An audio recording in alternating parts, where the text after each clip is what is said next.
ನನ್ನ ಪ್ರೀತಿಯ ವಿದ್ಯಾರ್ಥಿಗಳೇ, ನಿಮಗೆಲ್ಲರಿಗೂ 44ನೇ ಆನ್ಲೈನ್ ತರಗತಿಗೆ ಸ್ವಾಗತ ಸುಸ್ವಾಗತ.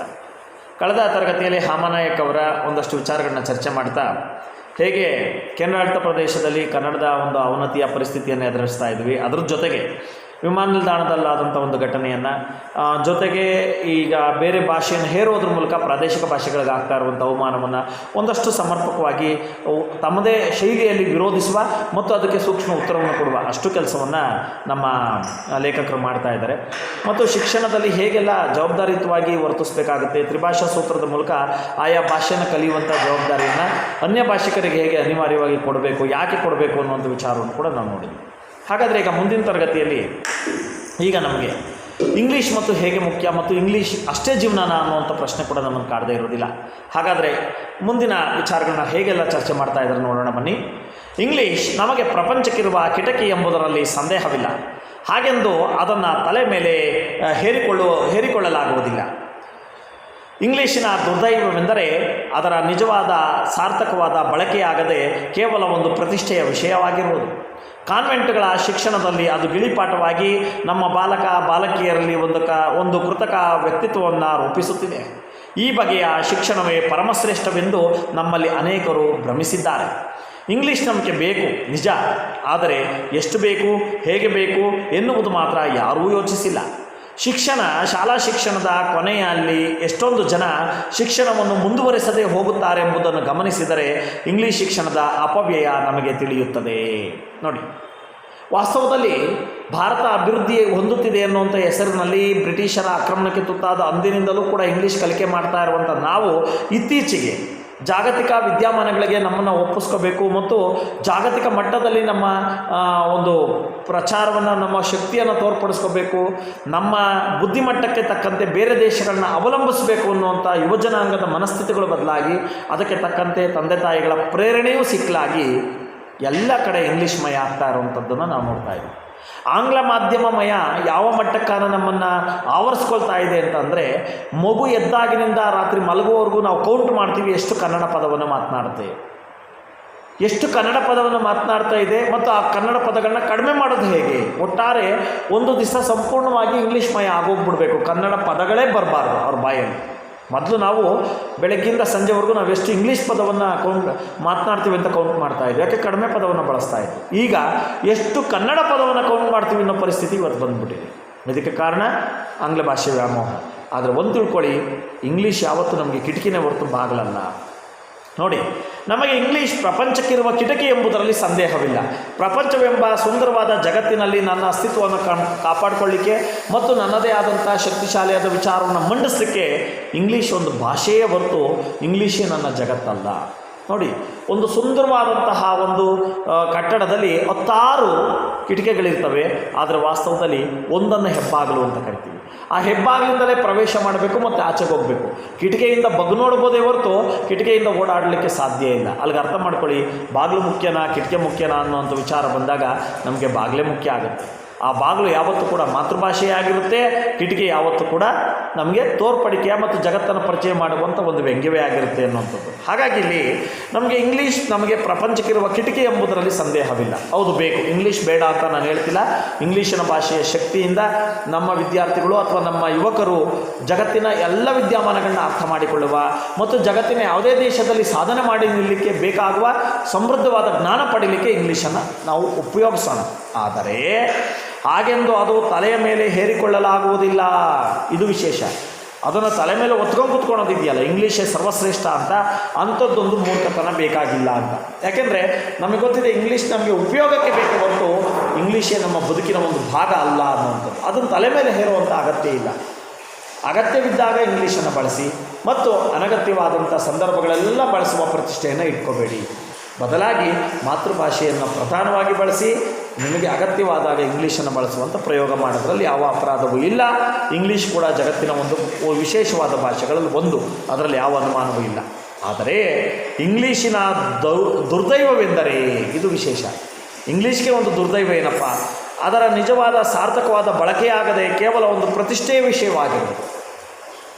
ಇಂಗ್ಲೀಷ್ ಅಂದರೆ ಎಷ್ಟು ಸಮರ್ಥವಾಗಿ ಆ ಭಾಷೆಯನ್ನು ಬಳಸ್ಕೋಬೇಕು ಅನ್ನುವಂಥ ಜ್ಞಾನಕ್ಕಿಂತ ಹೆಚ್ಚಾಗಿ ಇಂಗ್ಲೀಷನ್ನು ಕಲಿಬೇಕು ಎನ್ನುವಂಥ ಒಂದು ಸಂಕುಚಿತ ಮನೋಭಾವಕ್ಕಷ್ಟೇ ಸೀಮಿತವಾಗ್ತಾ ಇರುವಂಥ ಯುವಜನಾಂಗ ಇವತ್ತು ಇಂಗ್ಲೀಷ್ ಭಾಷೆಯನ್ನು ಸಮರ್ಪಕವಾಗಿ ಬಳಸ್ಕೊಳಕ್ಕೂ ಆಗ್ತಾ ಇಲ್ಲ, ಅಥವಾ ತನ್ನ ಮಾತೃಭಾಷೆಯನ್ನು ಸಮೃದ್ಧವಾಗಿ ಉಳಿಸ್ಕೊಳಕ್ಕೂ ಆಗ್ತಾ ಇಲ್ಲ. ಎಂಥ ಡೋಲಾಯಮಾನ ಸ್ಥಿತಿಯಲ್ಲಿದ್ದಾರಪ್ಪ ಅಂತಂದರೆ ಇವರು ಸಹಜವಾಗಿ ತನ್ನ ಭಾಷೆಯಾದ ಮಾತೃಭಾಷೆಯ ಬಗ್ಗೆನೂ ಪರಿಣಿತಿ ಪಡಿತಾ ಇಲ್ಲ, ಅಥವಾ ತಾವು ಕಲಿತಾ ಇರುವ ಇಂಗ್ಲೀಷ್ ಭಾಷೆಯ ಪರಿಪೂರ್ಣವಾದ ಜ್ಞಾನವನ್ನು ಪಡಿತಾ ಇಲ್ಲ. ಟಸಪುಸ ಇಂಗ್ಲೀಷ್ ಅಂತ ಕರಿತೀವಿ, ಅದನ್ನು ಬಟ್ಲರ್ ಇಂಗ್ಲೀಷ್ ಅಂತ. ಅಷ್ಟನ್ನೇ ಕಲಿತು ಅದರಲ್ಲೇ ಜೀವನ ಮಾಡುವಂಥದ್ದು. ಅದಕ್ಕಾಗಿ ಸಹಜ ಕೂಡ ಹೌದು, ಯಾಕೆಂದರೆ ಮಾತೃಭಾಷೆಯಷ್ಟು ಸಮೃದ್ಧವಾಗಿ ಎಲ್ಲ ಭಾಷೆಯನ್ನು ಕಲೀಲಿಕ್ಕೆ ಸಾಧ್ಯವೇ ಇಲ್ಲ. ನಾವು ಯಾವುದೇ ಭಾಷೆಯನ್ನು ಕಲಿತರೂ ಕೂಡ ನಮಗಲ್ಲದಂಥ ಯಾವುದೋ ಒಂದು ಭಾಷೆ ಆಗಿದೆ ಅಂದರೆ ನಮ್ಮ ಭಾವನೆ ಮತ್ತು ನಮ್ಮ ಕಲಿಕೆ ಒಂದು ಕನಿಷ್ಠ ಮಟ್ಟದಲ್ಲೇ ಇರುತ್ತೆ, ಅಥವಾ ಕನಿಷ್ಠ ಪ್ರಮಾಣದಲ್ಲೇ ಇರುತ್ತೆ ಹೊರತು ಇಡೀ ಆ ಭಾಷೆಯನ್ನು ಸಮೃದ್ಧವಾಗಿ ಅರ್ಥ ಮಾಡಿಕೊಳ್ಳುವಂಥ ಜ್ಞಾನಶಕ್ತಿ ನಮಗೆ ಬರೋದಿಲ್ಲ. ಹಾಗಾಗಿ ಮಾತೃಭಾಷೆ ಪ್ರಧಾನ ಯಾಕಾಗುತ್ತೆ ಅಂದರೆ ಮಾತೃಭಾಷೆ ಪ್ರತಿಯೊಂದು ವಿಷಯಗಳು ನಮಗೆ ಗೊತ್ತಿರುತ್ತೆ. ಆದರೆ ಪರಕೀಯ ಭಾಷೆಯನ್ನು ಅಭ್ಯಾಸ ಮಾಡುವಾಗ ವ್ಯವಹಾರಕ್ಕೆ ತಕ್ಕಷ್ಟು ಭಾಷೆಯನ್ನು ಕಲಿತೇವೆ ಹೊರತು ಪರಿಪೂರ್ಣವಾದ ಭಾಷೆಯನ್ನು ಕಲೀಲಿಕ್ಕೆ ಸಾಧ್ಯವೂ ಆಗೋದಿಲ್ಲ, ಕಲಿಯುವಂಥ ಪ್ರಯತ್ನವೂ ಮಾಡೋದಿಲ್ಲ.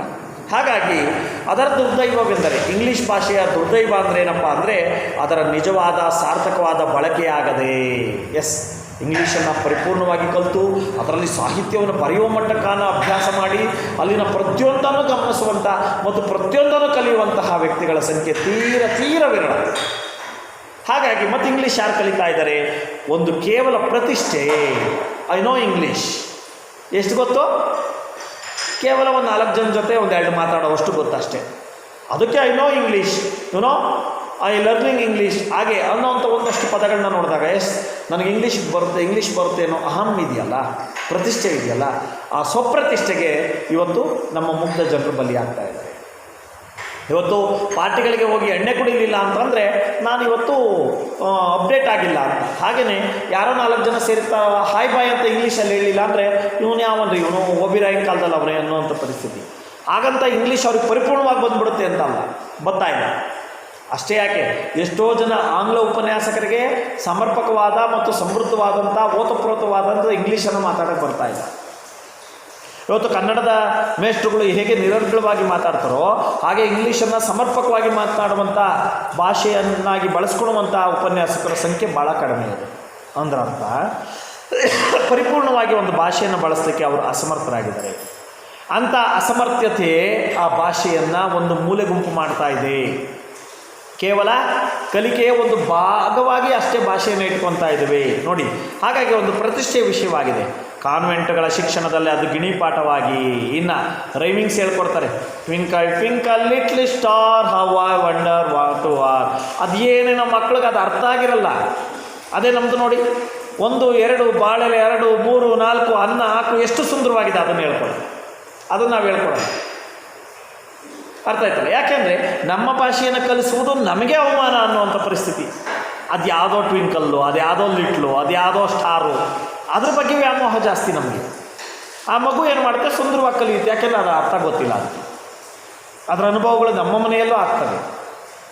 ಪುಟಗಟ್ಟಲೆ ಇರುವಂತಹ ಕವಿತೆಗಳನ್ನ ನಿರರ್ಗಳವಾಗಿ ಆಡ್ತವೆ ಇಂಗ್ಲೀಷಿಂದ. ಆದರೆ ಆ ಇಂಗ್ಲೀಷಿನ ಒಂದು ಪದವನ್ನು ತೋರಿಸಿ ಆಡ್ದಲ್ಲ ಈ ಕವಿತೆ, ಇದರ ಅರ್ಥ ಏನು ಅಂದರೆ ಗೊತ್ತಿಲ್ಲ. ಈ ಗಿಣಿಪಾಠವನ್ನು ಕಲಿಸೋದ್ರಿಂದ ಮಕ್ಕಳಿಗೆ ನಾವು ಇಂಗ್ಲೀಷ್ ಮಾಧ್ಯಮ ಕೊಡಿಸ್ತಿದ್ದೀವಿ ಅನ್ನೋದು ಖಂಡಿತ ಭ್ರಮೆ. ಅರ್ಥ ಆಗ್ತಿದೆಯಲ್ಲ. ಹಾಗಾಗಿ ನೋಡಿ, ಅದು ಶಿಕ್ಷಣದಲ್ಲಿ ಒಂದು ಗಿಣಿಪಾಠವಾಗಿ ನಮ್ಮ ಬಾಲಕಿಯರ ಒಂದು ಕೃತಕ ವ್ಯಕ್ತಿತ್ವವನ್ನು ಮೂಡಿಸುತ್ತದೆ. ಕೃತಕ ವ್ಯಕ್ತಿತ್ವ ನಾನು ಹೇಳಿದ್ನಲ್ಲ, ಹಾಡ್ಲಿಕ್ಕೆ ಬರುತ್ತವಕ್ಕೆ, ವಿಶ್ಲೇಷಣೆ ಮಾಡಲಿಕ್ಕೆ ಬರೋದಿಲ್ಲ. ಆ ಗದ್ಯವನ್ನು ಪರಿಪೂರ್ಣವಾಗಿ ಓದಲಿಕ್ಕೆ ಬರುತ್ತೆ, ಆ ಗದ್ಯ ಅರ್ಥ ಆಗಿರೋದೇ ಇಲ್ಲ ಅವ್ರಿಗೆ. ಆ ಒಂದು ಗದ್ಯದಲ್ಲಿರೋ ಪದವೇ ಅರ್ಥ ಆಗಿರೋದಿಲ್ಲ ಅವ್ರಿಗೆ. ಸುಮ್ಮನೆ ಗದ್ಯ ಓದೋಕ್ಕೆ ಗೊತ್ತು ನನಗಷ್ಟೇ, ಅರ್ಥ ಆಯ್ತಲ್ಲ. ಆ ಗದ್ಯವನ್ನು ಓದೋದ್ರಿಂದ, ಪದ್ಯವನ್ನು ಓದೋದ್ರಿಂದ, ನಿರರ್ಗಳವಾಗಿ ಆಡೋದ್ರಿಂದ ನಮ್ಗೆ ಇಂಗ್ಲೀಷ್ ಬಂದ್ಬಿಟ್ಟಿರುತ್ತೆ, ಖಂಡಿತ ಸಾಧ್ಯ ಇಲ್ಲ. ಹಾಗಾಗಿ ಇಲ್ಲಿನ ಬಾಲಕರನ್ನು ಮತ್ತು ಬಾಲಕಿಯರನ್ನು ಕೃತಕ ಬುದ್ಧಿಮತ್ತೆ, ಲರ್ನಿಂಗ್ ಹೆಂಗಿದೆ, ಇವರು ರೀಡಿಂಗ್ ಸ್ಟೂಡೆಂಟ್, ಟಾಕಿಂಗ್ ಸ್ಟೂಡೆಂಟ್ ಅಲ್ಲ. ಹೆಂಗಾಗೋಗ್ಬಿಡ್ತಾರೆ, ಬರೀ ರೀಡ್ ಮಾಡೋದು, ಓದೋದ್ರಲ್ಲಿ ಭಾಳ ಚೆನ್ನಾಗಿದ್ದಾರೆ. ಆದರೆ ಅದು ಅರ್ಥ ಆಯ್ತೇ ಅಥವಾ ಅದನ್ನು ನೀವು ಬೇರೆ ರೀತಿಯಲ್ಲಿ ವಾಪಸ್ ಕೊಡುವಷ್ಟು ಮಾತುಗಾರಿಕೆ ಇದೆಯೇ? ಇಲ್ಲ. ಯಾಕೆಂದರೆ ಟೀಚರ್ಗೆ ಅದು ಬರಲ್ಲ, ಮಕ್ಳಿಗಲ್ಲ, ಟೀಚರ್ಗಳಿಗೆ ಅದು ಬರೋದಿಲ್ಲ. ಅಂಥ ಪರಿಸ್ಥಿತಿ ಇದ್ದಾಗ ನಾವು ಮಕ್ಕಳನ್ನ ಯಾಕೆ ಬೈಬೇಕು? ನನ್ನ ಪ್ರಶ್ನೆ ಇಷ್ಟೇ. ಒಂದು ಭಾಷೆಯನ್ನಾಗಿ ಕಲಿಯೋದ್ರಿಂದ ಇಲ್ಲ, ಪ್ರತಿಷ್ಠೆಯಾಗಿ ಕಲಿಯೋದು. ಅರ್ಥ ಆಯ್ತಲ್ಲ? ಇದು ಒಂದು ಮಕ್ಕಳ ವ್ಯಕ್ತಿತ್ವದ ಮೇಲೆ ಕುಂಠಿತ ಪರಿಣಾಮವನ್ನು, ಅದಕ್ಕೆ ಅದು ಕೃತಕ ಬುದ್ಧಿ ಮತ್ತು ಕೃತಕ ವ್ಯಕ್ತಿತ್ವವನ್ನು ಮೂಡಿಸುತ್ತದೆ. ಅವ್ರ ರಿಯಾಲಿಟಿ ಇರೋದಿಲ್ಲ ಅವರು. ಅರ್ಥ ಆಯ್ತಲ್ಲ? ಅವರು ರಿಯಲ್ ಕಲಿಕೆನೇ ಬೇರೆ, ಅವ್ರಿಗೆ ನಾವು ಹೇಳ್ಕೊಡ್ತಿರೋದೇ ಬೇರೆ. ಅರ್ಥ ಆಯ್ತು? ವಾಸ್ತವದ ಭಾಷೆಯ ಪರಿಜ್ಞಾನವೇ ಇಲ್ಲದೆ ಕೇವಲ ಅವರಿಗೆ ಒಂದು ಮೂಕ ಗಿಣಿಪಾಠ ಥರ ಹೇಳ್ಕೊಡುವಂಥ ವ್ಯವಸ್ಥೆ ಇದೆಯಲ್ಲ, ಇದು ಆ ಮಕ್ಕಳಲ್ಲಿ ಇರುವಂಥ ನಿಜವಾದ ಶಕ್ತಿಯನ್ನು ಹಾಳು ಮಾಡುವಂಥ ಮತ್ತು ಆ ಮಕ್ಕಳ ಮೌಲ್ಯವನ್ನು ಹಾಳು ಮಾಡುವಂಥ ಒಂದು ಶೈಕ್ಷಣಿಕ ವ್ಯವಸ್ಥೆ. ಇದು ತಪ್ಪಬೇಕು. ಇಂಥ ದೌರ್ಭಾಗ್ಯ ದೂರ ಆಗಬೇಕು ನೋಡಿ. ಹಾಗಾಗಿ ಈ ಬಗೆಯ ಶಿಕ್ಷಣವೇ ಪರಮಶ್ರೇಷ್ಠವೆಂಬುದು ನಮ್ಮಲ್ಲಿ ಅನೇಕರು ಭ್ರಮಿಸಿದ್ದಾರೆ. ನನ್ನ ಮಗಳು 1ನೇ ಕ್ಲಾಸು ಟ್ವಿಂಕಲ್ ಟ್ವಿಂಕಲ್ ಹೇಳ್ತಾಳೆ, ಅದನ್ನು ಬೀದಿಲಿರುವಂಥ 90 ವರ್ಷದ ಮುದ್ಕೊಂಡು ಕೂತ್ಕೊಂಡು ಅರ್ಧ ಗಂಟೆ ಪಾಠ ಮಾಡೋದು ಅವನು ಹೇಳ್ತಾನೆ ಟ್ವಿಂಕಾಲ್ ಟ್ವಿಂಕಾಲ್ ಲಿಟ್ಲ್ ಸ್ಟಾರ್. ಅದೇನು ದೊಡ್ಡ ವಿಷಯ ಅಲ್ಲ, ಅದೇನು ದೊಡ್ಡ ವಿಷಯ ಅಲ್ಲ.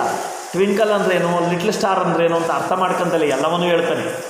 ಹೇಳೋಕ್ಕೇನಂತೆ ಓರಲ್ ಟ್ರೆಡಿಷನ್ ಇದೆಯಲ್ಲ, ಅವಿದ್ಯಾವಂತರು ಕೂಡ ಕವಿತೆಯನ್ನು ಆಡ್ತಾ ಇದ್ರು ನಮ್ಮಲ್ಲಿ ಜನಪದರು. ಎಷ್ಟು ಸುಂದರವಾದಂಥ ಬದುಕನ್ನು ಕಟ್ಕೊಡ್ತಾ ಇದ್ರು ನಮ್ಮ ಜನಪದ ಶಕ್ತಿ. ಅವರೆಲ್ಲ ತಿಳ್ಕೊಂಡೇ ಆಡ್ತಾಯಿದ್ರು, ಅವರೇನು ಓದಿರಲಿಲ್ಲ. ಆದರೆ ಇಲ್ಲಿ ಗೊತ್ತಿಲ್ಲದೆ ಯಾವುದೋ ಭಾಷೆಯನ್ನು ಬಳಸೋವಂಥ ನಮ್ಮ ಮಕ್ಕಳು ನೋಡ್ಬಿಟ್ಟು ಅದೇ ಸರ್ವಶ್ರೇಷ್ಠ, ನನ್ನ ಮಗು LKG ರೈಮ್ಸ್ ಆಡುತ್ತೆ, LKG ರೈಮ್ಸ್ ಆಡುತ್ತೆ. ಅರ್ಥ ಆಯ್ತಲ್ಲ? ನಮ್ಮಲ್ಲಿ ನೋಡಿ, ಕಣ್ಣ ಮುಚ್ಚೆ ಕಾಡೆ ಗೂಡೆ ಉದ್ದಿನ ಮೂಟೆ ಉರುಳೆ ಹೋಯ್ತು ನಮ್ಮ ಹಕ್ಕಿ ನಿಮ್ಮ ಹಕ್ಕಿ ಬಿಟ್ಟೆ ಬಿಟ್ಟೆ ಹಿಡಿದುಕೊಳ್ಳಿ. ಆ ಸಣ್ಣ ಮಗು ಟಕ ಟಕ ಟಕ ಓಡೋಗ್ಬಿಟ್ಟು ಎಲ್ಲ ಒಂದು ಕಡೆ ಉತ್ಕೊಂಡ್ಬಿಡುತ್ತೆ. ಅದಕ್ಕೆ ಅರ್ಥ ಆಯ್ತದೆ ಕಣ್ಣು ಅಂದ್ರೇನು, ಮುಚ್ಚೋದು ಅಂದ್ರೇನು, ಕಾಡೆ ಗೂಡೆ ಅಂದ್ರೇನು, ಎಷ್ಟು ಅದು ರೈಮ್ಸೆ. ಕಣ್ಣ ಮುಚ್ಚೆ ಕಾಡೆ ಗೂಡೆ ಉದ್ದಿನ ಮೂಟೆ ಉರುಳೆ ಹೋಯ್ತು ರೈಮ್ಸ್. ಅದು ನಮಗೀಗ ಬೇಕಾಗಿಲ್ಲ. ನಾನು ಹೇಳ್ತೀನಲ್ಲ, ಇಂಗ್ಲೀಷಿನ ವ್ಯಾಮೋಹಕ್ಕೆ ಬಿದ್ದಿರೋಂಥ ನಾವು ಈ ನಮ್ಮ ಸಾಂಸ್ಕೃತಿಕವಾದಂಥ ನಮ್ಮ ಭಾಷೆಯ ನಿಜವಾದ ಮೌಲ್ಯವನ್ನು ಅರ್ಥ ಮಾಡಿಕೊಳ್ಳಲು ಅಸಮರ್ಥರಾಗಿದ್ದೇವೆ.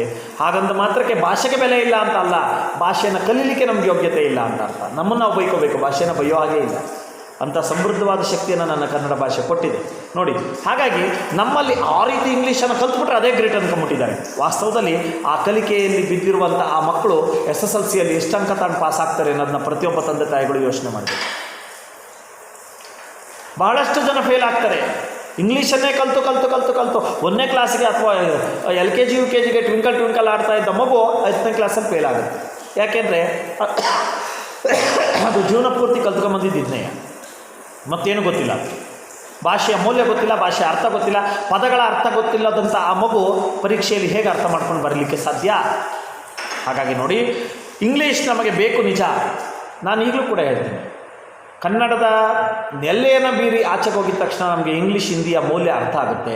ಇಂಗ್ಲೀಷ್ ಹಿಂದಿ ಇದ್ದರೆ ಜಗತ್ತಿನ ಯಾವ ಮೂಲೆಗೆ ಬೇಕಾದ್ರೂ ಹೋಗಿ ಬರ್ಬೋದು. ಹಿಂದಿ ಇದ್ದರೆ ಇಡೀ ಇಂಡಿಯಾ ಸುತ್ತು ಬರ್ಬೋದು, ಇಂಗ್ಲೀಷ್ ಇದ್ದರೆ ಇಡೀ ಜಗತ್ತನ್ನು ಸುತ್ತು ಬರ್ಬೋದು ಅನ್ನುವಂಥ ಒಂದು ನಂಬಿಕೆ ಮತ್ತು ಒಂದು ನಂಬಿಕೆ ಅನ್ನೋದಕ್ಕಿಂತ ಒಂದು ಸತ್ಯ ನಮಗೆ ಗೊತ್ತಿದೆ. ನಾವೇನು ಅದನ್ನು ವಿರೋಧಿಸ್ತಿಲ್ಲ. ಆದರೆ ತಿಳ್ಕೊಳ್ಳಿ, ನಿಜವಾಗಿ ನಮಗೆ ಇಂಗ್ಲೀಷ್ ಬೇಕು ನಿಜ, ಆದರೆ ಎಷ್ಟು ಬೇಕು? ಹೌದು, ನಾನು ನಿನ್ನೆ ಕೂಡ ಹೇಳಿದ್ದೀನಿ ನಿಮಗೆ, ಊಟ ಮಾಡುವಾಗ ಎಲ್ಲ ಥರದ ಖಾದ್ಯಗಳನ್ನ ಜೋಡಿಸ್ಕೊಂಡಿರ್ತೇವೆ. ಒಂದೊಂದು ವಸ್ತುವಿನ ಒಂದೊಂದು ಖಾದ್ಯದ ಒಂದೊಂದು ಪ್ರಮಾಣ ಎಷ್ಟಿರಬೇಕು. ಉಪ್ಪಿನಕಾಯನ್ನು KG-ಗಟ್ಟಲೆ ಹಾಕಿಸ್ಕೊಳೋದಿಲ್ಲ, ಪಲ್ಯವನ್ನು ಮಂಕ್ರೆಗಟ್ಟಲೆ ಹಾಕಿಸ್ಕೊಳೋದಿಲ್ಲ, ತುಪ್ಪವನ್ನು ಚೊಂಬಗಟ್ಟಲೆ ಹಾಕಿಸ್ಕೊಳೋದಿಲ್ಲ. ಪ್ರತಿಯೊಂದಕ್ಕೂ ಅದರದೇ ಆದಂಥ ಮೌಲ್ಯ.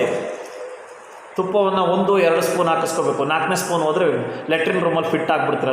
ದಿನಗಟ್ಟಲೆ ಈಚೆಗೆ ಬರಲ್ಲ, ಬಡ್ರ ಅಂತ ಡಿಜಿಟಲ್ ಸೌಂಡ್ ಶುರುವಾಗ್ಬಿಡ್ತಾರೆ. ಯಾಕೆ ಹೇಳ್ತೀವಿ? ಹೌದು, ಔಚಿತ್ಯ. ಏನನ್ನು ತಿನ್ಬೇಕು ನಾವು? ಮುದ್ದೆಯನ್ನು ಇಷ್ಟಪ್ಪ ಯಾವನು ತಿನ್ನಲ್ಲ. ಮುದ್ದೆ ಅಂದರೆ ಅದಕ್ಕೊಂದು ಆಕಾರ ಇದೆ ಕಣ್ರಿ. ಮುದ್ದೆ ಅನ್ನಲ್ಲ, ಅದು ತುತ್ತು ಅಂತ ಕರೀತೀವಿ. ಮುದ್ದೆ ಅಂದರೆ ಇಷ್ಟಪ್ಪ ಇರಲೇಬೇಕು. ಅರ್ಥ ಆಯ್ತಲ್ಲ? ಒಂದಷ್ಟು ಅನ್ನ ಅನ್ನೋದು ಇರುತ್ತೆ. ಅನ್ನ ಮುದ್ದೆಯ ಜೊತೆಗೆ ಇವೆಲ್ಲ ಬೇಕೇ ಹೊರತು ಅನ್ನ ಮುದ್ದೆ ಪಕ್ಕಕ್ಕೆ ಇಟ್ಟರು ಇವನ್ನೇ ತಿಂದ್ಬಿಟ್ಟು ಇದನ್ನೇ ಊಟ ಅನ್ನೋಕ್ಕೆ ಸಾಧ್ಯ ಇಲ್ಲ. ಒಪ್ಕೊತೀರಾ? ಹಾಗೆ ಮಾತೃಭಾಷೆ ಅಂದರೆ ಏನು ಮತ್ತು ಬೇರೆ ಬೇರೆ ಭಾಷೆಗಳು ಅಂದರೆ ಏನು? ಎಲ್ಲ ಭಾಷೆನೂ ಇರಲಿ, ಊಟದಲ್ಲಿ ಅನೇಕ ಖಾದ್ಯಗಳು ಹೇಗಿರ್ತಾವೋ ಹಾಗೆ ಮಾತೃಭಾಷೆ ಜೊತೆ ಇತರ ಭಾಷೆಗಳ ಅಗತ್ಯ ಇದೆ. ಎಷ್ಟು ಬೇಕು, ಹೇಗೆ ಬೇಕು, ಇದು ವಿಶೇಷ. ಇಂಗ್ಲೀಷನ್ನು ನಾವು ಯಾವ್ಯಾವ ಟೈಮಲ್ಲಿ ಬಳಸಬೇಕು, ಎಷ್ಟೆಷ್ಟು ಬಳಸಬೇಕು ನೋಡಿ. ಮತ್ತು ನಿಜ, ಆದರೆ ಎಷ್ಟು ಬೇಕು, ಹೇಗೆ ಬೇಕು ಎನ್ನುವುದು ಮಾತ್ರ ಯಾರೂ ಯೋಚನೆ ಮಾಡಿಲ್ಲ, ಯಾರಿಗೂ ಗೊತ್ತಿಲ್ಲ. ಬೆಳಗ್ಗೆ ಎದ್ದು ಅಮ್ಮ ಅಂದರೆ ಮಕ್ಕ ಹೊಡಿತಾರೆ. ಬೆಳಗ್ಗೆ ಎದ್ದ ತಕ್ಷಣ ಮಗು ಮಕ್ಕ ಹೊಡಿಸ್ಕೊಳುತ್ತೆ. ಯಾಕೆ ಅಮ್ಮ ಹೊಡೆದೆ? ನಮ್ಮ ಅಮ್ಮ ಅಲ್ಲ, ಯೋಗ್ಯತೆಗೋಷ್ಟು ಬೆಂಕಿ ಹಾಕ 30,000 ರೂಪಾಯಿ ಕೊಟ್ಟು ನಿನ್ನನ್ನು ಕಾನ್ವೆಂಟ್ಗೆ ಹಾಕಿರೋದು ಯಾಕೆ? ಮಮ್ಮಿಯನ್ನು ಅಂತ ಏನಂತಲ್ಲಿ ಹೊಡೆಯೋದು. ವಾಸ್ತವದಲ್ಲಿ ಮಮ್ಮಿ ಅನ್ನೋದು ಜಗದ್ವಿಖ್ಯಾತವಾದಂಥ ಪದ. ಯಾಕೆಂದರೆ ಈಜಿಪ್ಟ್ನಲ್ಲಿ ಹೆಣಗಳನ್ನ ಮುಚ್ಚುವ ಪೆಟ್ಟಿಗೆಗೆ ಮಮ್ಮಿ ಅಂತಾರೆ. ಇವಳು ಹಂಗೆ ಆಗಿಬಿಟ್ಟು, ಅಮ್ಮ ಸತ್ತೋದ್ಲು, ಮಮ್ಮಿ ಉಟ್ಕೊಂಬಿಟ್ಲು. ಅಪ್ಪ ಸತ್ತೋದ, ಭಾಳ ಸುಂದರವಾದ ಅಪ್ಪ ಅನ್ನೋ ಪದ ಸತ್ತೋಯ್ತು, ಅರ್ಥ ಆಯ್ತಲ್ಲ. ಆ ಮಗುಗೆ ಅನ್ನಕ್ಕೆ ಬರಲ್ಲ, ಇವ್ರು ಬಿಡಲ್ಲ. ಏನು ಡ್ಯಾಡಿ ಏನು ಡ್ಯಾಡಿ, ಅದು ಅಲ್ಲಿ ತಿರ್ಗಲ್ಲ, ನಾಲ್ಗೆ ತಿರ್ಗಲ್ಲ, ದಾಡಿ ದಾಡಿ, ಅವ್ನ ದಾಡಿನೇ ಅವ್ನ ದಾಡಿನೇ ಆಗೋಗ್ತದೆ. ಇನ್ನು ಎಷ್ಟು ಕೆಟ್ಟದಾಗಿ ಬಳಸ್ತಾರೆ. ಅಜ್ಜಿಗೂ ಆಂಟಿ ಅಂತಾರೆ, ಸಣ್ಣ ಹುಡುಗಿಗೂ ಆಂಟಿ ಅಂತಾರೆ.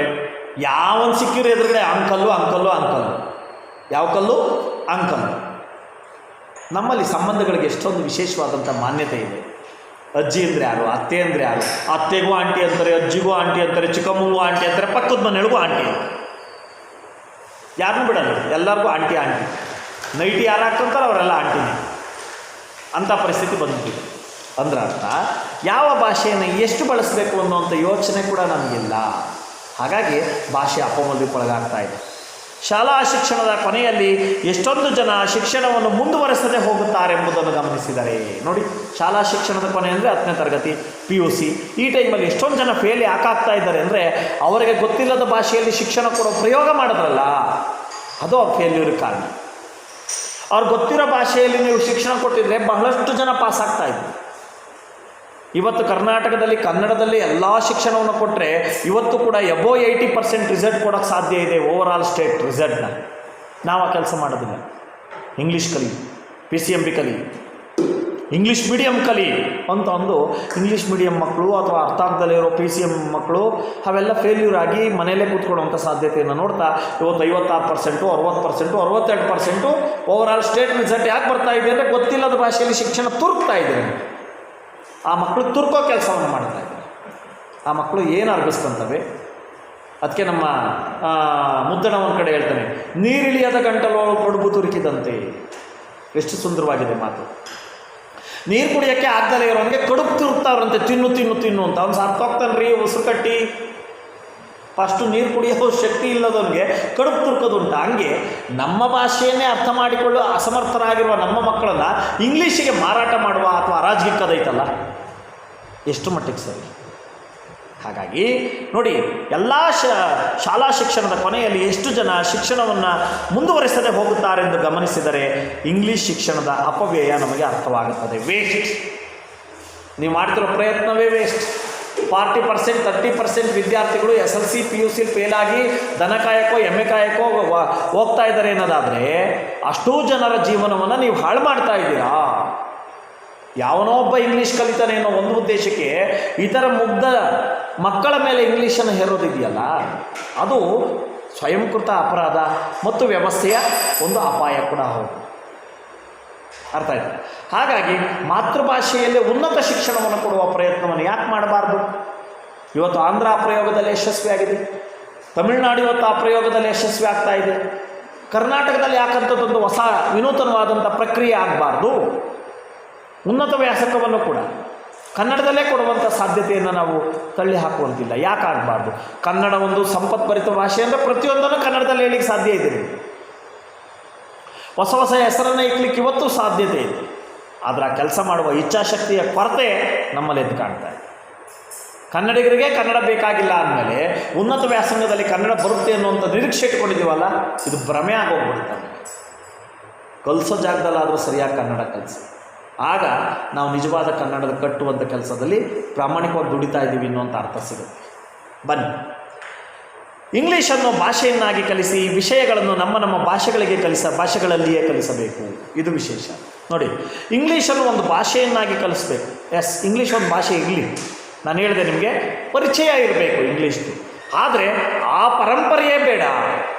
ಇಂಗ್ಲೀಷ್ ಒಂದು ಪರಿಚಯಾತ್ಮಕವಾದ ಭಾಷೆ ಆಗಿರಬೇಕೇ ಹೊರತು ಅದೇ ನಮ್ಮ ಪರಂಪರೆ ಆಗೋಗ್ಬಿಟ್ರೆ ನಮ್ಮ ಕನ್ನಡ ಪರಂಪರೆ ಎಲ್ಲೋಗಬೇಕು, ತೆಲುಗು ಪರಂಪರೆ ಎಲ್ಲೋಗಬೇಕು, ಆಂಧ್ರ ತಮಿಳುನಾಡು ಪರಂಪರೆ ಎಲ್ಲೋಗಬೇಕು. ಅವ್ರದ್ದೇ ಆದಂಥ ಭಾಷಿಕ ಪರಂಪರೆ ಇದೆ ಅಲ್ವಾ? ಆ ಪರಂಪರೆಯನ್ನು ಕಾಪಾಡಿಕೊಂಡು ಇಂಗ್ಲೀಷನ್ನು ಕಲೀಲಿಕ್ಕೆ ನಮ್ಮ ಅಭ್ಯಂತರ ಇಲ್ಲ. ಆದರೆ ಇಂಗ್ಲೀಷೇ ಸರ್ವವ್ಯಾಪಿಯಾಗಿ ಆವರಿಸ್ಕೊಳ್ಳುವಂಥ ಆ ಒಂದು ಅನಾಹುತವನ್ನು ನಾವು ಯಾವತ್ತೂ ಕೂಡ ಒಪ್ಪಿಕೊಳ್ಳಲಿಕ್ಕೆ ಸಿದ್ಧರಿಲ್ಲ. ಹಾಗಾಗಿ ನೋಡಿ, ಹೇಳ್ತಾ ಇದ್ದಾರೆ, ಇಂಗ್ಲೀಷ್ ಒಂದು ಭಾಷೆಯನ್ನಾಗಿ ಕಲಿಸಿ. ಒಂದು ಸಬ್ಜೆಕ್ಟ್. ಭಾಷೆಗೂ ಮಾಧ್ಯಮಕ್ಕೂ ವ್ಯತ್ಯಾಸ ಇದೆ ಸ್ನೇಹಿತರೆ. ಭಾಳ ಟೀಚರ್ಗಳು ಇದನ್ನೇ ತಪ್ಪು ಮಾಡಿಬಿಡ್ತಾರೆ. ನೋಡಿ, ಇಂಗ್ಲೀಷ್ ಒಂದು ಭಾಷೆಯನ್ನಾಗಿ ಕಲಿಸಿ ವಿಷಯಗಳನ್ನು, ವಿಷಯ ಅಂದ್ರೇನು? ಗಣಿತ, ವಿಜ್ಞಾನ, ಸಮಾಜಶಾಸ್ತ್ರ, ಅರ್ಥ ಆಯ್ತಲ್ಲ? ಈ ಎಲ್ಲವನ್ನು ನೀವು ಕನ್ನಡದಲ್ಲೇ ಕಲಿಸಿ. ಹಾಗೆ ಹೈಯರ್ ಎಜುಕೇಷನ್ಗೆ ಬಂದಾಗಲೂ ಕೂಡ ಭೌತಶಾಸ್ತ್ರ, ರಸಾಯನಶಾಸ್ತ್ರ, ಗಣಿತಶಾಸ್ತ್ರ ಮತ್ತು ಅರ್ಥಶಾಸ್ತ್ರ ಇತ್ಯಾದಿ ಏನೇನು ಶಾಸ್ತ್ರ ಇವೆಲ್ಲವನ್ನು ಕನ್ನಡದಲ್ಲೇ ಯಾಕೆ ಹೇಳ್ಕೊಡ್ಲಿಕ್ಕೆ ಸಾಧ್ಯ ಇಲ್ಲ? PUC ಬಂದಿದ ತಕ್ಷಣ ಆಂಗ್ಲ ಮಾಧ್ಯಮ ಆಗೋಗ್ಬಿಡುತ್ತೆ, ಅಥವಾ 1ನೇ ಕ್ಲಾಸಿಂದಲೇ ಶಿಶುವಾರದಿಂದಲೇ ಆಂಗ್ಲ ಮಾಧ್ಯಮ ಮಾಡಿಬಿಡ್ತೀರಾ? ಅಗತ್ಯ ಇಲ್ಲ. ಅದಕ್ಕೆ ಹೇಳ್ತಾ ಇದ್ರು ನೋಡಿ, ವಿಷಯಗಳನ್ನು ನಮ್ಮ ಭಾಷೆಯಲ್ಲಿ ಕಲಿಯಬೇಕು. ಅಂದರೆ ನಾವು ನಮ್ಮ ಮಾತೃಭಾಷೆ, ನಮ್ಮ ಕರ್ನಾಟಕದಲ್ಲಾದರೆ ಕನ್ನಡ, ಆಂಧ್ರದಲ್ಲಾದರೆ ತೆಲುಗು, ತಮಿಳುನಾಡಲ್ಲಾದರೆ ತಮಿಳು, ಹೀಗೆ ಆಯಾ ರಾಜ್ಯದ ಪ್ರಾದೇಶಿಕ ಭಾಷೆ ಇದೆಯಲ್ಲ, ಆ ಪ್ರಾದೇಶಿಕ ಮಾತೃಭಾಷೆಯಲ್ಲಿ ಇತರ ವಿಷಯಗಳನ್ನ ಕಳಿಸಿ. ಆದರೆ ಇಂಗ್ಲೀಷನ್ನು ಒಂದು ಸಬ್ಜೆಕ್ಟ್ ಆಗಿರಲಿ ಸಾಕು. ಮಾಧ್ಯಮದ ಪ್ರಶ್ನೆ ನಮ್ಮಲ್ಲಿ ಬಗೆಹರಿಯಲಾರದ ಸಮಸ್ಯೆ ಆಗಿದೆ. ಮಾಧ್ಯಮ ಅಂದರೆ ಯಾವ ಮಾಧ್ಯಮದಲ್ಲಿ ಕಲಿಸ್ತಾ ಇದ್ದೀವಿ? ಅರ್ಥ ಆಯ್ತಾ? ಅದಕ್ಕೆ ನಾವು ಹೇಳೋದು ಮೀಡಿಯಮ್ ಅಂತ ಕರಿತೀವಿ. ಹೋಗಿದ ತಕ್ಷಣ ನಾವು ನಮ್ಮ ಮಗು ಸ್ಕೂಲಿಗೆ ಸೇರಿಸ್ಬೇಕು, ಇಲ್ಲಿ ಯಾವ ಮೀಡಿಯಮ್? ಇಲ್ಲಿ ಇಂಗ್ಲೀಷ್ ಮೀಡಿಯಮ್. ಅಲ್ಲಿ ನನ್ನ ಮಗನ ಪ್ರಿನ್ಸಿಪಾಲ್ಗೆ ಇಂಗ್ಲೀಷ್ ಸರಿಯಾಗಿ ಬರಲ್ಲ, ಟೀಚರ್ಗಳಿಗೆ ಇಂಗ್ಲೀಷ್ ಸರಿಯಾಗಿ ಬರಲ್ಲ. 4 ಟಸಪಸ ಅನ್ನಿಸ್ಬಿಟ್ಟು ಅಡ್ಮಿಷನ್ ಮಾಡ್ಕೊಂಬಿಟ್ಟು ಆ ಮಗುವಿನ ಜೀವನ 10 ವರ್ಷ ಅಧ್ವಾನ ಮಾಡಿಬಿಟ್ಟು 10ನೇ ಕ್ಲಾಸಿಗೆ ಫೇಲ್ ಮಾಡಿಬಿಟ್ಟು ಮನೆಗೆ ಕಳಿಸ್ಬಿಡ್ತಾರೆ. ಆ ರೀತಿ ಒಂದು ಮಗುವನ್ನು ಅಭ್ಯಪಾರಿ ಮಾಡೋದ್ರ ಬದಲು ಮಾತೃಭಾಷೆಯ ಮೌಲ್ಯಯುತವಾದ ಶಿಕ್ಷಣವನ್ನು ಕೊಡಿಸಿದ್ರೆ ಆ ಮಗು ಆ ಮಾತೃಭಾಷೆಯಲ್ಲಿ ಪ್ರೌಢಮೆಯನ್ನು ಪಡೆಯುತ್ತೆ, ಅದರಲ್ಲೇ ಜ್ಞಾನವನ್ನು ಪಡೆಯುತ್ತೆ. ಅದರ ಮಧ್ಯೆ ಇಂಗ್ಲೀಷನ್ನು ಒಂದು ಭಾಷೆಯನ್ನಾಗಿ ಅಭ್ಯಾಸ ಮಾಡಿಸೋ ಅವಕಾಶ ಕೊಡೋದ್ರಿಂದ ಇಂಗ್ಲೀಷನ್ನು ಕಲಿಯುತ್ತೆ. ಅರ್ಥ ಆಯ್ತಲ್ಲ? ಇಲ್ಲಿ ಮಾಧ್ಯಮದ ಪ್ರಶ್ನೆ ನಮ್ಮಲ್ಲಿ ಬಗೆಹರಿಯಲಾರದ ಸಮಸ್ಯೆ ಆಗಿದೆ. ಇವತ್ತು ಮಾಧ್ಯಮವೇ ಒಂದು ದೊಡ್ಡ ದುರಂತ. ಇವತ್ತು ಸರ್ಕಾರಿ ಶಾಲೆಗಳಲ್ಲಿ ಅಡ್ಮಿಷನ್ ಆಗಿರೋ ಸಂಖ್ಯೆ ನೋಡಿಬಿಟ್ರೆ ತಲೆ ಸುತ್ತ ಬಂದು ಬಿದ್ದೋಗ್ಬಿಡ್ತೀವಿ. ಯಾಕೆ? 4 ಜನ ಮೇಷ್ಟ್ರಿಗೆ 7 ಜನ ಸ್ಟೂಡೆಂಟ್ ಇರ್ತಾರೆ. ಅದು ಎಲ್ಲಿಂದ? 1ನೇ ಕ್ಲಾಸಿಂದ 7ನೇ ಕ್ಲಾಸ್ ತನಕ. 1ನೇ ಕ್ಲಾಸಿಂದ 7ನೇ ಕ್ಲಾಸ್ ತನಕ 7 ಜನ ಸ್ಟೂಡೆಂಟು, 4 ಜನ ಮೇಷ್ಟ್ರು. ನಾಚಿಕೆ ಆಗಬೇಕು ನಮಗೆ. ಯಾವ ಸ್ಥಿತಿಗೆ ಬರ್ತಾ ಇದೆ ನಮ್ಮ ವ್ಯಾಮೋಹ? ಯಾಕೆಂದರೆ ಸರ್ಕಾರಿ ಶಾಲೆಯಲ್ಲಿ ಇರೋರೆಲ್ಲ ಕನ್ನಡ ಮೀಡಿಯಮ್ಮು. ಅದೇ ಕಾನ್ವೆಂಟ್ಗಳಿಗೆ ಹೋಗಿ 20 ಜನ ಮೇಷ್ಟ್ರುಗಳಿಗೆ 1000 ಜನ ವಿದ್ಯಾರ್ಥಿಗಳಿರ್ತಾರೆ. ಅವ್ರಿಗೆ ಹೆಂಗೆ ಆ ಮಕ್ಕಳುಗಳನ್ನ ಕಾಪಾಡೋಕ್ಕೆ ಸಾಧ್ಯ? ಒಂದೊಂದು ತರಗತಿಯಲ್ಲಿ 60-70 ಜನ ಮಕ್ಕಳು ತುಂಬಿಕೊಂಡು ಏನು ಪಾಠ ಮಾಡೋಕ್ಕೆ ಸಾಧ್ಯ? ಹೌದಲ್ವಾ? ವ್ಯಾಪಾರೀಕರಣ ಆಗೋಗ್ಬಿಟ್ಟಿದೆ. ಇಂಗ್ಲೀಷಿನ ಹೆಸರಲ್ಲಿ ದೊಡ್ಡ ದುಡ್ಡು ಮಾಡುವಂಥ ದಂಧೆ. ಶಿಕ್ಷಣ ಸಂಸ್ಥೆಗಳು, ಅದರಲ್ಲೂ ಕೂಡ ಆಂಗ್ಲ ಶಿಕ್ಷಣ ಸಂಸ್ಥೆಗಳು ಅಂದರೆ ದುಡ್ಡು ಮಾಡುವಂಥ ಒಂದು ಮಾರ್ಕೆಟ್ ಆಗೋಗ್ಬಿಟ್ಟಿದ್ದಾವೆ ಹೊರತು ವಿದ್ಯಾರ್ಥಿಗಳಲ್ಲಿ ಗುರುತರವಾದಂತಹ ಒಂದು ಶೈಕ್ಷಣಿಕ ಜ್ಞಾನವನ್ನು ತುಂಬುವಂಥ ಶಕ್ತಿಯನ್ನು ಕಳ್ಕೊಂಡ್ಬಿಟ್ಟಿದ್ದಾವೆ. ವಾಸ್ತವದಲ್ಲಿ ಇದು ಅಟ್ಟರ್ ಫ್ಲಾಪ್ ಆ್ಯಂಡ್ ಫೇಲ್ಯೂರ್ ಅಂತ ನಾನು ಅದನ್ನು ಕರಿತೇನೆ. ಬನ್ನಿ, ಹಾಗಾಗಿ ಇಲ್ಲಿ ಮಾಧ್ಯಮ ನಮಗೆ ಬಗೆಹರಿಯಲಾರದ ಸಮಸ್ಯೆ ಆಗಿದೆ. ಶಿಕ್ಷಣ ತಜ್ಞರೆನಿಸಿಕೊಂಡವರೂ ಅನೇಕ ಸಲ ಭಾಷೆಯನ್ನು ಕಲಿಸುವುದು, ಭಾಷೆಯ ಮೂಲಕ ಕಲಿಸುವುದು, ಇವುಗಳ ನಡುವಿನ ಅಂತರ ತಿಳಿದಿರುವುದಿಲ್ಲ. ಇಲ್ಲಿ ಸೂಕ್ಷ್ಮ ಗಮನಿಸಿ. ಶಿಕ್ಷಣ ತಜ್ಞರಾಗಿರುವಂಥ ಬಹಳಷ್ಟು ಜನ ಬುದ್ಧಿಜೀವಿಗಳು ಕೂಡ ಭಾಷೆ ಮೂಲಕ ಕಲಿಸೋದು ಮತ್ತು ಭಾಷೆಯನ್ನು ಕಲಿಸೋದು ಇದ್ರ ಬಗ್ಗೆ ಇರುವಂಥ ವ್ಯತ್ಯಾಸ ಗೊತ್ತಾಗ್ತಿಲ್ಲ. ಭಾಷೆಯನ್ನು ಕಲಿಸೋದು ಅಂತ ಅಂದರೆ ಯು ಮಸ್ಟ್ ಲರ್ನ್ ಲ್ಯಾಂಗ್ವೇಜ್ ಅಂತ, ಒಂದು ವಿಷಯವನ್ನು ಕಲಿ, ಭಾಷೆಯನ್ನು ಕಲಿ ಅಂತ. ಭಾಷೆಯ ಮೂಲಕ ಕಲಿಸೋದು ಅಂದರೆ ಯು ಮಸ್ಟ್ ಲರ್ನ್ ಇನ್ ಏನು medium. Learning medium, learning language. ಅರ್ಥ ಮಾಡ್ಕೊಳ್ಳಿ ಫಸ್ಟು. ಭಾಷೆಯ ಕಲಿಕೆ, ಭಾಷೆಯ ಮೂಲಕ ಕಲಿಕೆ. ಇಲ್ಲಿ ಭಾಷೆಯ ಕಲಿಕೆ ಅಂತ ಅಂದರೆ ಇಂಗ್ಲೀಷನ್ನು ಒಂದು ಭಾಷೆಯನ್ನಾಗಿ ಕಲಿತೀವಿ, ಹಿಂದಿಯನ್ನು ಒಂದು ಭಾಷೆಯನ್ನಾಗಿ ಕಲಿತೀವಿ, ಕನ್ನಡವನ್ನು ಒಂದು ಭಾಷೆಯನ್ನಾಗಿ ಕಲಿತೀವಿ. ಇದು ಭಾಷೆಯ ಕಲಿಕೆ. ಇನ್ನು ಇತರ ವಿಷಯ ಇದೆಯಲ್ಲ, ವಿಜ್ಞಾನ, ಸಮಾಜ, ಗಣಿತ, ಇವು ಭಾಷೆಯ ಮೂಲಕ ಕಲಿಸೋದು. ಅವುಗಳನ್ನು ಯಾವ ಭಾಷೆಯ ಮೂಲಕ ಕಲಿಸ್ತೀರಾ ಅದನ್ನು ಮೀಡಿಯಮ್ ಅಂತ ಕರಿತೀವಿ. ಇದು ಭಾಷೆಯ ಮೂಲಕ. ಗಣಿತವನ್ನು ಗಣಿತದ ರೂಪದಲ್ಲಿ ಕಲಿಸಿದ್ರೆ ಅದು ಕನ್ನಡ ಭಾಷೆ, ಗಣಿತವನ್ನು ಮ್ಯಾಥಮೆಟಿಕ್ಸ್ ರೂಪದಲ್ಲಿ ಕಲಿಸಿದ್ರೆ ಅದು ಇಂಗ್ಲೀಷ್ ಭಾಷೆ. ಅರ್ಥ ಆಗಿದೆ ಅಂದ್ಕೊಳ್ತೀನಿ. ಇದನ್ನು ಮೊದಲು ಪ್ರತಿಯೊಬ್ಬ ಟೀಚರ್ಗಳು ಅರ್ಥ ಮಾಡ್ಕೋಬೇಕು. ಭಾಷೆಯನ್ನು ಕಲಿಸುವುದು, ಭಾಷೆಯ ಮೂಲಕ ಕಲಿಸುವುದು. ಹಾಮನಾಯಕರು ಎಷ್ಟು ಸುಂದರವಾಗಿ ಬಿಡಿಸಿರ್ತಾ ಇದ್ದಾರೆ. ಭಾಳ ಜನಕ್ಕೆ ಭಾಷೆ ಕಲಿಸೋದು ಅಂದ್ರೇನು, ಭಾಷೆ ಮೂಲಕ ಕಲಿಸೋದು ಅಂದ್ರೇನು ಗೊತ್ತಿಲ್ಲ, ಎಲ್ಲ ಒಂದೇ ಅನ್ಕೊಂಬಿಟ್ಟವ್ರು. ನೋ, ಭಾಷೆಯನ್ನು ಕಲಿಸೋದು ಅಂದರೆ ಲ್ಯಾಂಗ್ವೇಜ್ ಲರ್ನಿಂಗ್, ಭಾಷೆಯ ಮೂಲಕ ಕಲಿಸೋದು ಅಂತಂದರೆ ಮೀಡಿಯಮ್ ಲರ್ನಿಂಗ್. ಯಾವ ಮೀಡಿಯಮಲ್ಲಿ ಕಲಿಸ್ತಾ ಇದ್ದೀರಾ? ಅರ್ಥ ಆಯ್ತಲ್ಲ? ಹಾಗಾಗಿ ಅನೇಕರಲ್ಲಿ ಈ ಒಂದು ಶಿಕ್ಷಣ ತಜ್ಞರೆನಿಸಿಕೊಂಡರೂ ಕೂಡ ಈ ಭಾಷೆಯ ಮೂಲಕ ಕಲಿಸುವುದು ಮತ್ತು ಭಾಷೆಯನ್ನು ಕಲಿಸುವುದು ಇವುಗಳ ನಡುವಿನ ಅಂತರ ತಿಳಿದಿರುವುದಿಲ್ಲ. ಡಿಫ್ರೆನ್ಸಿಯೇಷನ್. ಭಾಷೆ ಮೂಲಕ ಕಲಿಸೋದು ಅಂದ್ರೇನು, ಭಾಷೆ ಕಲಿಸೋದು ಅಂದ್ರೇನು. ನಿಮಗೆ ಗೊತ್ತಿರಲಿ, ಎಷ್ಟೋ ಸರಿ ಆಯ್ಕೆ ಸಂದರ್ಭ ಬಂದಾಗ ಕನ್ನಡ ಬೇಡ ನನಗೆ ಸಂಸ್ಕೃತ ಬೇಕು ಅಂತ ಆಯ್ಕೆ ಮಾಡ್ಕೊತಾರೆ, ಕನ್ನಡ ಬೇಡ ಉರ್ದು ಬೇಕು ಅಂತ ಆಯ್ಕೆ ಮಾಡ್ಕೊತಾರೆ, ಕನ್ನಡ ಬೇಡ ಹಿಂದಿ ಬೇಕು ಅಂತ ಆಯ್ಕೆ ಮಾಡ್ಕೊತಾರೆ. ಅದನ್ನು ಭಾಷೆ ಕಲಿಯೋದು ಅಂತೀವಿ ಹೊರತು ಅದನ್ನು ಮೀಡಿಯಮ್ ಅನ್ನಲ್ಲ. ಆದರೆ ಸೈನ್ಸಿಗೆ ಬಂದರೆ ಇಂಗ್ಲೀಷ್ ಮೀಡಿಯಮ್ಮು, ಕಾಮರ್ಸ್ಗೂ ಆರ್ಟ್ಸ್ಗೂ ಹೋದರೆ ಕನ್ನಡ ಮೀಡಿಯಮ್ ಮತ್ತು ಇಂಗ್ಲೀಷ್ ಮೀಡಿಯಮ್ಮು ಎರಡನ್ನೂ ನೋಡ್ತೀವಿ.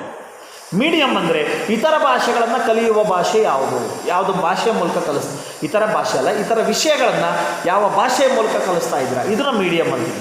ಇದನ್ನು ಮೊದಲು ಒಬ್ಬ ಟೀಚರ್ ಅರ್ಥ ಮಾಡ್ಕೋಬೇಕಾಗಿದೆ. ಒಬ್ಬ ಮೇಷ್ಟ್ರಿಗಿರುವ ಬದ್ಧತೆ ಭಾಷೆಯನ್ನು ಕಲಿಸುವುದು, ಭಾಷೆಯ ಮೂಲಕ ಕಲಿಸುವುದು. ನೋಡಿ, ಎಂದರೆ ಇಂಗ್ಲೀಷನ್ನು ಕಲಿಸಬಾರದು, ಕನ್ನಡ ಮಾಧ್ಯಮವಾಗಬೇಕು ಎಂದರೆ ಇಂಗ್ಲೀಷನ್ನು ಕಲಿಸಬಾರದು ಎಂದಲ್ಲ. ನೋಡಿ, ಕನ್ನಡ ಮಾಧ್ಯಮ ಆಗಬೇಕು ಅಂದರೆ ಕನ್ನಡ ಲರ್ನಿಂಗ್ ಮೆಥಡ್ ಮೀಡಿಯಮ್ ಕನ್ನಡದಲ್ಲೇ ಕಲಿಸಿ. ಯಾಕೆ ಕಲಿಸಿ? ವಿಜ್ಞಾನವನ್ನು ಕನ್ನಡದಲ್ಲಿ ಹೇಳೋಕ್ಕಾಗೋದಿಲ್ವೇ? ಆಪ್ರೇಷನ್ ಅನ್ನೋದನ್ನು ನಾವು ಶಸ್ತ್ರಚಿಕಿತ್ಸೆ ಅಂತೀವಿ, ಟ್ಯಾಬ್ಲೆಟ್ಸ್ ಅನ್ನೋದನ್ನ ಮಾತ್ರೆ ಅಂತ ಕರಿತೀವಿ, ಇಂಜೆಕ್ಷನ್ ಅನ್ನೋದನ್ನ ನಾವು ಚುಚ್ಚುಮದ್ದು ಅಂತ ಕರಿತೀವಿ, ಹೌದಲ್ವಾ? ಪ್ರತಿಯೊಂದನ್ನು ಹೇಳಲಿಕ್ಕೆ ಸಾಧ್ಯ ಇದೆ. ಏನು ಹುಟ್ಟಿದ ತಕ್ಷಣ ನಮ್ಮ ದೇಹದ ಅಂಗಾಂಗಗಳೆಲ್ಲ ಇಂಗ್ಲೀಷ್ ಹೆಸರೇ ಇಟ್ಕೊಂಡು ಹುಟ್ಟಿದ್ವಾ?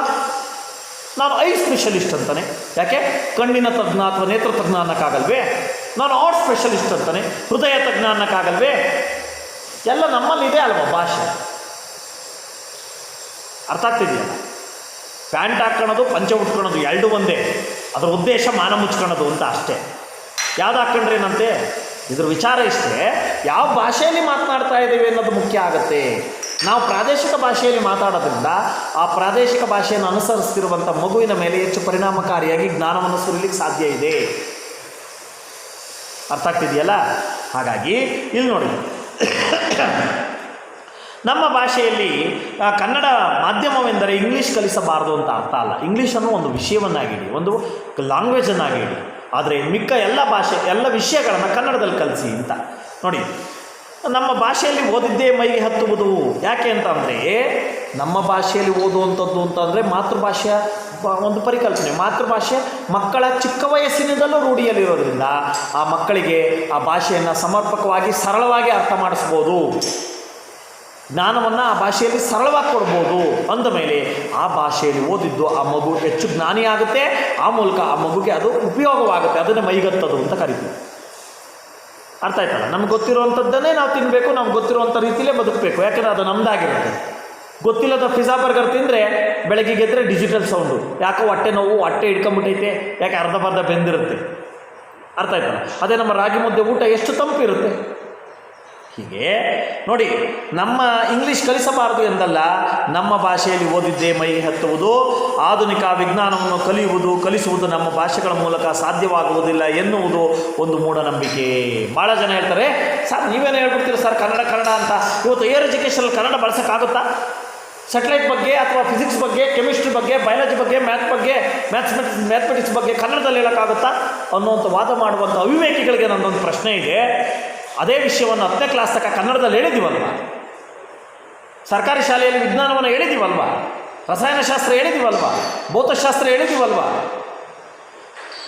ಅವಿವೇಕಿಗಳ ಥರ ಮಾತಾಡಬೇಡಿ. ಹೈಯರ್ ಎಜುಕೇಷನಲ್ಲೂ ಕೂಡ ಕನ್ನಡವನ್ನು ಬಳಸಲಿಕ್ಕೆ ಸಾಧ್ಯ ಇದೆ, ನಿಮಗೆ ಮನಸ್ಸಿಲ್ಲ, ಅಥವಾ ಕನ್ನಡದಲ್ಲಿ ಓದಿ ತಿಳ್ಕೊಂಡ್ರೆ ಯೋಗ್ಯತೆ ಇಲ್ಲ ನಿಮಗೆ. ನಾನೆಲ್ಲ ಇಂಗ್ಲೀಷು ವಿಜ್ಞಾನ ಭಾಷೆಯನ್ನು ಮಾತನಾಡುವಂಥ ವ್ಯಕ್ತಿಗಳನ್ನು ನಾನು ನೇರವಾಗಿ ಟೀಕೆ ಮಾಡ್ತೀನಿ. ಯಾರಾದರೂ ಬರಲಿ ನನ್ನ ಎದುರುಗಡೆ ಹೋರಾಟ ಮಾಡಿ.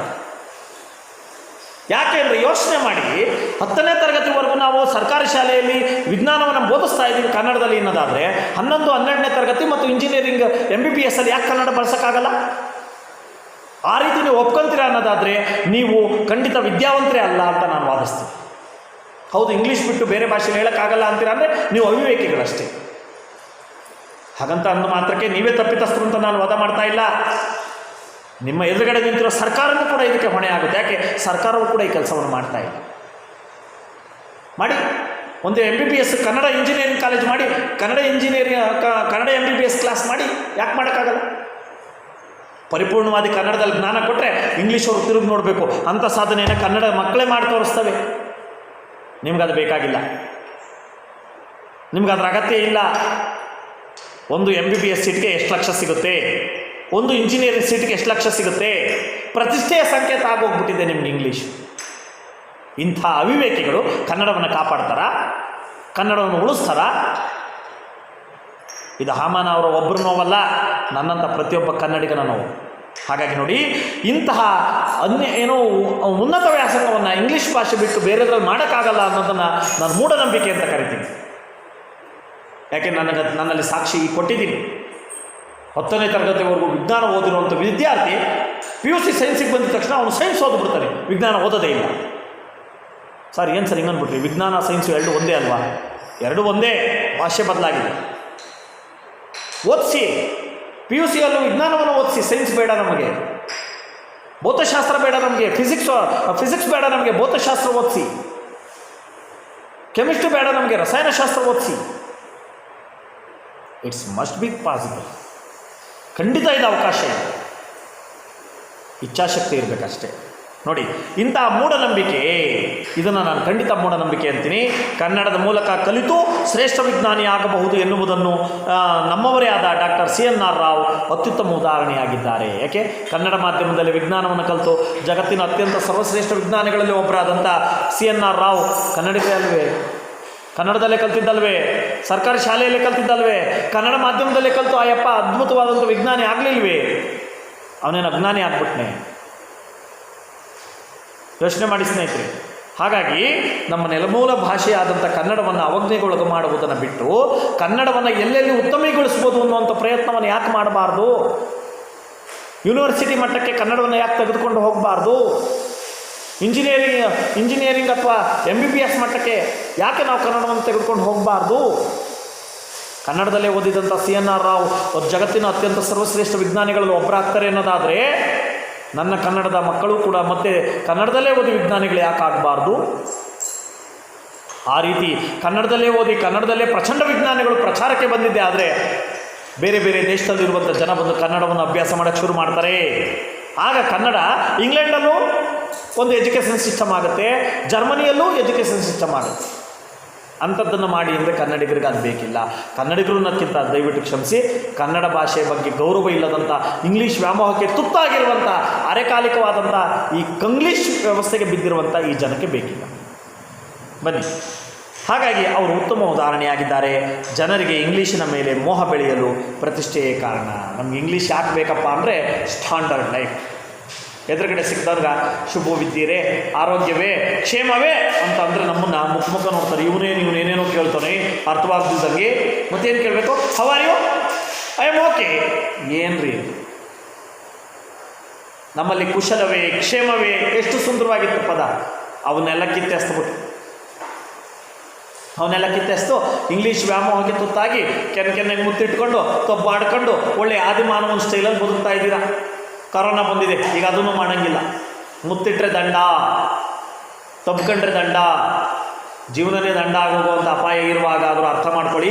ದೂರದಲ್ಲಿ ನಿಂತ್ಕೊಂಡು ಕೈ ಮುಗಿಯುವಂಥ ಕನ್ನಡ ಸಂಸ್ಕೃತಿಯನ್ನು ಕಾಪಾಡ್ಕೊಳ್ಳೋದು ನಿಮ್ಮ ಮನುಷ್ಯತ್ವ. ಅರ್ಥ ಆಯ್ತಲ್ಲ? ಕೈ ಮುಗಿಯೋ ಸಂಸ್ಕೃತಿಯನ್ನು ಬಿಟ್ಟು ಕೈ ಕೊಡೋದು ಕಲ್ತು ಜಗತ್ತಿಗೆ ಎಲ್ಲರೂ ಕೈ ಕೊಡೋಕ್ಕೆ ಶುರು ಮಾಡಿಬಿಟ್ಟು. ಗಂಡ ಹೆಂಡ್ರ ಕೈ ಕೊಡ್ತಾನೆ, ಹೆಂಡತಿ ಗಂಡನ ಕೈ ಕೊಡ್ತಾಳೆ, ಲವರ್ಸ್ ಯಾರೋ ಇನ್ನೊಬ್ಬನ ಕೈ ಕೊಟ್ಟು ಓಡೋಗ್ತಾಳೆ. ಕೈ ಕೊಡೋದು ಎಷ್ಟು ಚೆನ್ನಾಗಿ ಕಲ್ತ್ಬಿಟ್ರು ಅಂದರೆ ಇಂಗ್ಲೀಷಲ್ಲಿ ಕಲಿಸಿದ್ದು. ನಮ್ಮದು ಕೈ ಮುಗಿಯೋದು ಅಂದರೆ ನೋಡಿ, ಎರಡು ಮನಸ್ಸುಗಳು, ಎರಡು ಕೈ ಜೋಡಿಸೋದು ಅಂದರೆ ನನ್ನ ನಿನ್ನ ಸಂಬಂಧ ಒಂದಾಗಲಿ ಇನ್ನೋದು. ಈ ಮೌಲ್ಯವನ್ನೇ ಅರ್ಥ ಮಾಡ್ಕೊಂಡಿಲ್ಲ ಮುಂಡೆವು. ಅರ್ಥ ಆಯ್ತಲ್ಲ? ನಮ್ಮ ಎಡ ಸಿದ್ಧಾಂತ ಬಲ ಸಿದ್ಧಾಂತ ಒಂದಾಗಿ ಒಂದು ಸಿದ್ಧಾಂತವಾಗಿ ನಿಮ್ಮಲ್ಲಿ ಮಿಳಿತವಾಗೋದನ್ನ ಕೈ ಮುಗಿಯೋದು ಅಂತೀವಿ. ಅದೇ ಕೈ ಕೊಡೋದು ಅಂದರೆ ನಮ್ಮಲ್ಲಿ ನಾಗರಾಜ ಅಂತ ಇದ್ದ ನಮಗೆ ಚೆನ್ನಾಗಿ ಗೊತ್ತಿವೆಲ್ಲ. ಕೈ ಕೊಡೋದೇನು ಅಂತ ಪಾಪ ಅವನ ಕೈ ಕೊಡಿಸ್ಕೊಂಡು ಅಯ್ಯೋ ಅಂತ.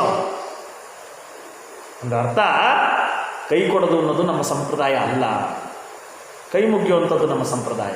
ಹಂಗಂತಂದು ಸಂಪ್ರದಾಯವೇ ಶ್ರೇಷ್ಠ ಅಂತ ಹೇಳ್ತಾ ಇಲ್ಲ ಸ್ನೇಹಿತರೆ. ಶ್ರೇಷ್ಠವಾಗಿರೋದನ್ನ ಶ್ರೇಷ್ಠ ಅಂತ ಯಾಕೆ ಅನ್ಬಾರ್ದು? ಅರ್ಥ ಆಗ್ತಿದೆಯಲ್ಲ? ಹೆಣ್ಣು ಮಕ್ಕಳನ್ನು ಕಬ್ಬಾಡಿಕೊಂಡು ಫ್ರೆಂಡ್ಶಿಪ್ ಬೆಳೆಸ್ಕೊಳ್ಳುವಂಥ ಆ ಸಂಸ್ಕೃತಿ ಹೇಗಿದೆ, ಅದೇ ಹೆಣ್ಮಕ್ಳನ್ನು ದೂರದಲ್ಲಿ ನಿಲ್ಲಿಸ್ಕೊಂಡು ಕೈ ಮುಗಿದು ಗೌರವಿಸುವಂಥ ನಮ್ಮ ಸಂಸ್ಕೃತಿ ಹೇಗಿದೆ? ನಾಚಿಕೆ ಆಗಬೇಕು ನಿಮ್ಮ ಪಾಶ್ಚಾತ್ಯ ಸಂಸ್ಕೃತಿಗೆ. ಲಜ್ಜೆಗೇಡ ಸಂಸ್ಕೃತಿ ಅಂತ ಕರಿತೀನಿ ನಾನು ಅದನ್ನು. ಹಾಗಾಗಿ ಪ್ರತಿಯೊಬ್ಬ ವಿದ್ಯಾರ್ಥಿಗಳು ಎಚ್ಚರವಾಗಿರಿ. ಕನ್ನಡ ಸಂಸ್ಕಾರ, ಭಾರತೀಯ ಸಂಸ್ಕಾರ ಜಗತ್ತಿನ ಸರ್ವಶ್ರೇಷ್ಠ ಸಂಸ್ಕಾರ.